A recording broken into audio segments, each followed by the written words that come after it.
Okay. So what I had to do, sorry about that, I had to redo or reteach a lesson. So for example, I saw that they were struggling with identifying subject, predicates, and direct objects. So what I did was I created another worksheet. I used simpler sentences to see if that would help them in identifying those three parts of a sentence. And once I gave that worksheet to them, I would say 95% of them did much better than before. And I realized that the textbook, it is challenging, which is great. But for this batch of kids, they're on the lower end of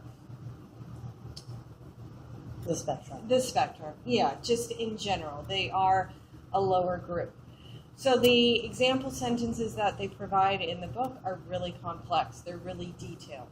So there's lots of words. And I think they're just losing it right there. You know, too many words in a sentence, so they're struggling with, oh, shoot, what's the subject, what's the predicate, what's the direct object? So I figured, well, let me see if I can shorten up the sentences and see what it's like for them. And once I did that, they were fine.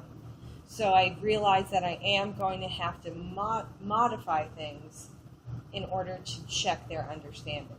And that is that a frustration for you, a concern for you? I mean, it seems like you kind of know. It's a concern because I obviously want to meet their needs. So if they're a low group, I need to teach to that low spectrum. However, I don't want to cheat them.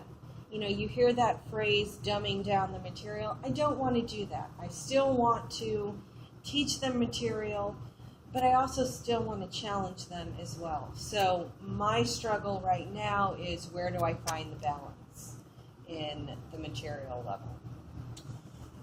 And as you go through the modifying, is there anything coming to your mind that you could do for your cumulative review?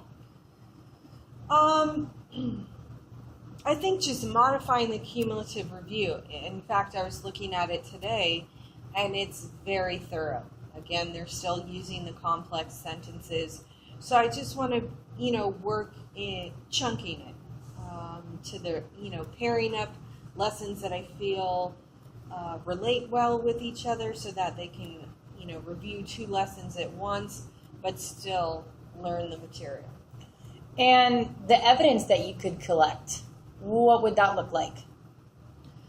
Well, in the previous example that I gave of redoing the subject, predicate, direct object lesson, just having, the before and after. I looked at that modified worksheet and was very impressed with how well they performed.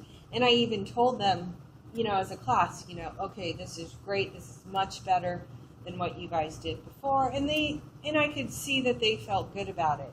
So just being able to compare, those two assignments. And do you think one of your goals would be that they would eventually get to pass this modified stage and actually do the work that they originally were supposed to do? I think so. Okay. I think this group is a little immature, so I think they're still in the getting to know you phase, getting adjusted to fourth grade, getting adjusted to a new teacher, new procedures. So I think it's just they're slow to adjust to the newness. So I'm hoping that, once, they start seeing